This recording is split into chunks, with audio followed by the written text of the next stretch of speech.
Former Homeland Security Secretary Jeh Johnson was on Fox News with Steve Doocy, and he nicely fact-checked, shut down a talking point espoused by Doocy that I do want to address, and I do think that we should correct people on this, but also there's a call to action for us in our discussions about the underlying issue here, which is the southern border. So here, Steve Doocy does the whole Kamala Harris is struggling with explaining away her position as the border czar of Biden's administration. Border czar. You've heard that term before. That was actually never a term that she ever labeled herself, that Biden never labeled her. It was never an official term. The media ran with it for a period of time. Even outlets like Axios, Fox News, and right-wing media has really run with it. But if we're going to be accurate, that's not a term that was ever officially given to her. Jeh Johnson will nicely explain with this fact check what she was responsible for and where that sort of came from. And then we'll have a discussion about how we think this issue should be discussed. Yes. Now that Kamala Harris is essentially the presumptive nominee on the Democratic side, her record as border czar is going to come into glare, into focus a lot.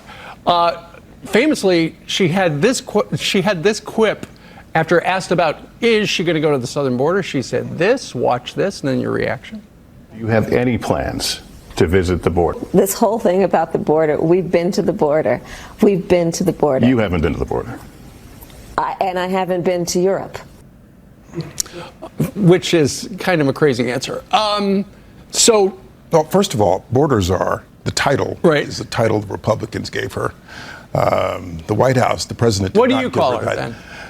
She assumed the role that Vice President Biden had during the Obama administration, which is diplomacy with Central America. That is a role he had. He gave it to her. She is not the border czar. To the extent there's anybody who's a border czar, it's the Secretary of Homeland Security. Okay, so she... Right. So she's not the border czar. You have Axios reporting Harris border confusion haunts her new campaign. But again, we will get to what the criticisms are going to be and how I think they should be responded to. In early 2021, President Biden enlisted Vice President Kamala Harris to help with a slice of the migration issue, a move that has turned into one of the newly presumptive presidential nominee's first campaign headaches. Confusion around the VP's exact role, early media misfires, and the rapidly changing regional migration crisis has made the issue a top target for the GOP trying to define their new opponent, and it's become even more critical for Harris to find a clear border message fast. The administration's early infighting, blame shifting, and indecision around the border response does not help either. In the past few days, the Trump campaign Republicans have tagged Harris repeatedly with the border czar title, which she never actually had. So she was never appointed border czar. She wasn't in charge of the border, something that I think I may have even misdiscussed at points in time, but instead was tasked, and we remember some of these trips she took, with going down to Southern and Central American countries and doing diplomacy with them and engaging on the issue of migration, encouraging them to coordinate with the United States to implement solutions to prevent some of the migration because of the core issues that may cause it, but not in charge of the border itself as an entire issue. But I think what's going to really upset me is if Democrats, if Kamala Harris don't just go on the offense, right? Yes, they made mistakes. One of the things the Axios article reported on was that there was this early, if not action, at least messaging confusion from Democrats, where now it's gotten more clear, but they took too long to come out and say, we want a secure border too. We just don't think the issues that are being faced at the border justify the vile dehumanization and fear-mongering that we hear from Republicans.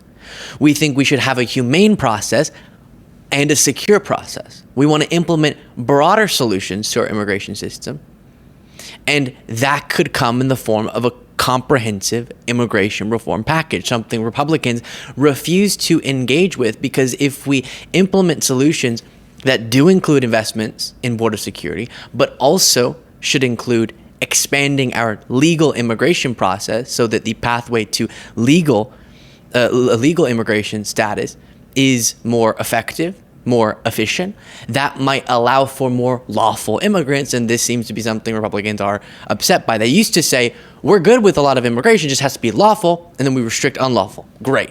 Now it's just sort of all immigration bothers them. And so the offensive message has not been as present as it needs to be. And the clear approach to border security specifically that we saw a little bit later, which is to say, yeah, we'll invest more in Border Patrol.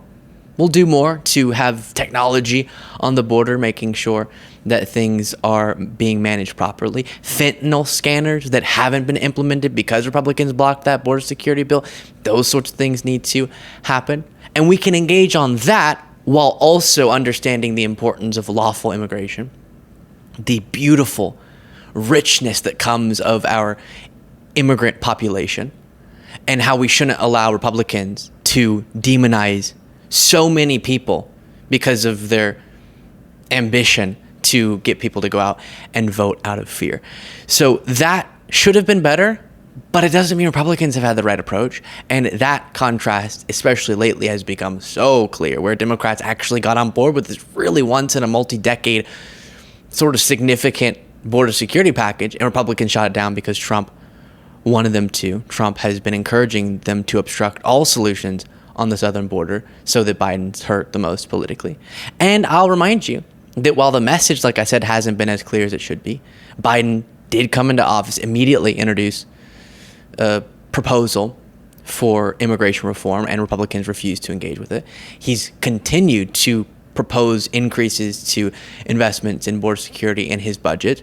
And meanwhile, Republicans keep shouting to the world that the border's open when it's not, and that immigration laws aren't being enforced when they are, causing even more confusion and possibly even more unlawful migration. So there are issues, but especially in campaign season, we need to focus our message on which option's better, which is the Democratic approach that needs to see action, but right now that action is being prevented by Republicans.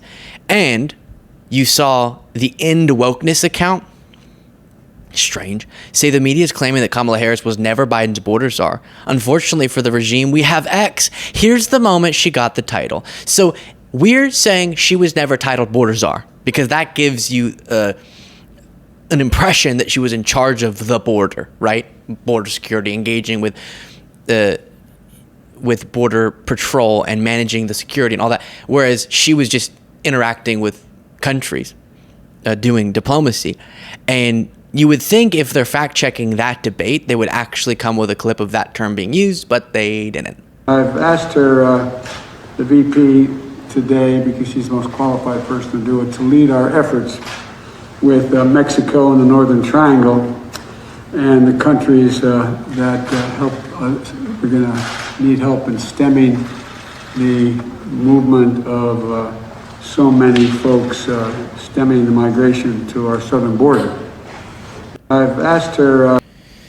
So that's it. Did you hear border czar? No, you didn't. Of course not, because they're lying. But